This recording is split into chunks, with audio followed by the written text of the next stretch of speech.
When I first read Rich Dad Poor Dad, I was hooked. The advice is genius on the surface. Who doesn't want to earn money while they sleep?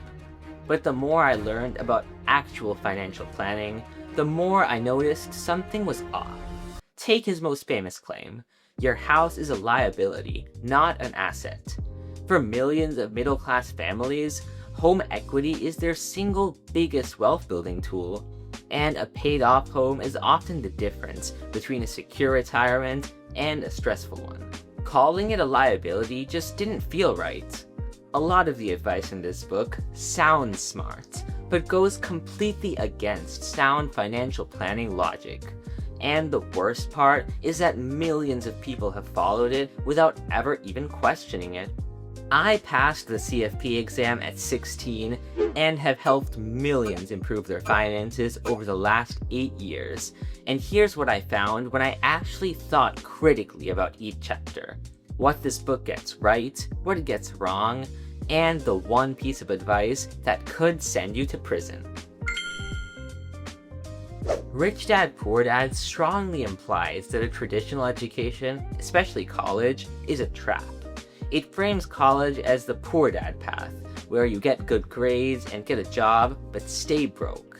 This one is close to my heart since I'll go to college soon, and I disagree.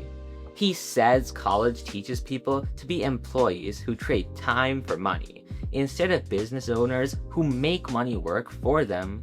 But most young people don't have money, expertise, or connections to succeed straight out of high school, so going to college is often a high-return decision. This is especially true for in-state or community college, where you won't drown in debt.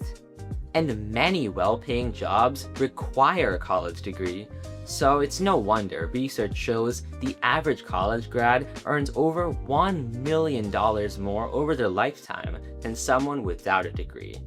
College isn't right for everyone, and I'll give him that. But writing it off as a bad choice for most people undersells just how valuable it can be for many.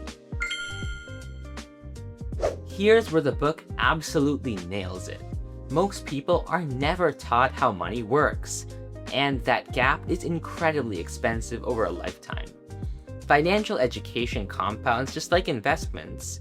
A teenager who understands needs versus wants, uses credit cards effectively, and starts investing from their first paycheck will avoid expensive mistakes and build wealth far more responsibly than someone who never had the opportunity to learn about money. I agree with Kiyosaki completely on this point, and I hope you do too. If you're looking to become more financially literate, the best way is to subscribe for more practical money management strategies like these. This is the part that bothers me most about the entire book.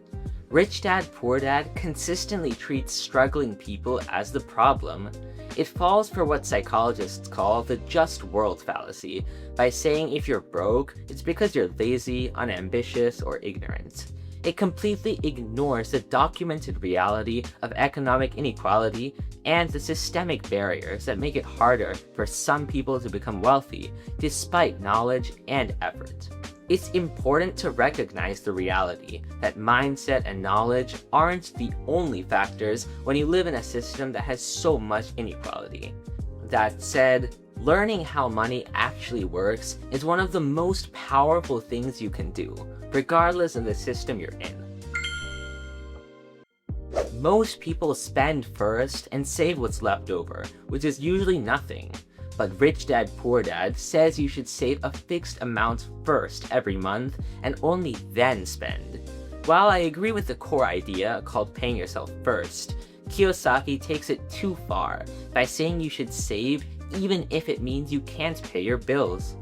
But automating saving, say 10 to 15% of your income, is incredibly effective, since it allows you to save and invest far more without even thinking about it.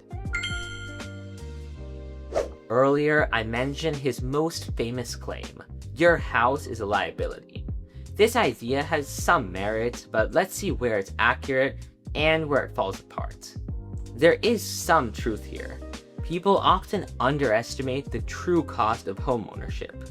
Maintenance costs alone can be 1 to 2% of your home value every year, and there's also property taxes, insurance, and the opportunity cost of your down payments. But calling it an outright liability is just wrong for the vast majority of people. For millions of middle-class families, home equity is their single biggest wealth building tool and allows them to build assets over time in addition to investing. A paid-off home provides real security in retirement, and especially for people without enough investments, that equity can be the difference between being on track to retire and having to work forever. There are certainly many times when buying a home doesn't make sense, like if you're planning on moving within 5 years, but whether buying a home is the right decision depends on your unique situation, and calling it a liability is an oversimplification and just plain wrong. Here's another useful strategy from the book: increasing your income through multiple income streams. Of course, earning more money helps you build more wealth, and as Kiyosaki points out, diversifying income streams can help manage risk, since a job loss or another emergency wouldn't have as big of an impact. While some of his specific strategies, like leverage, which we'll get to, are not ideal for most people, the core is solid. You should focus on increasing income and not just on decreasing expenses. The advice of setting up a corporation to pay your expenses and shield your wealth from lawsuits sounds too good to be true, and that's because it mostly is. Yes, businesses get better tax treatment than individuals, but the gap between corporations get tax benefits and you should set one up right now skips over a lot of important details.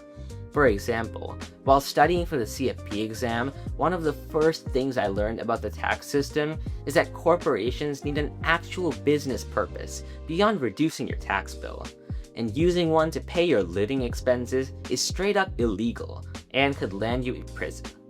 If you have a profitable side hustle or are an entrepreneur, this strategy could actually be beneficial. And if you're considering it, make sure to talk to a CPA or financial planner first. But for most people, it just doesn't make sense. This is one of the most dangerous parts of the book. Kiyosaki frames fear as the only real barrier to building wealth, which implies that just thinking like a rich person is enough to protect you from serious risk.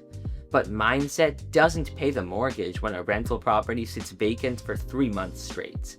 Using debt to buy real estate means making payments every single month, no matter what happens with vacancy, repairs, interest rate changes, or your personal income.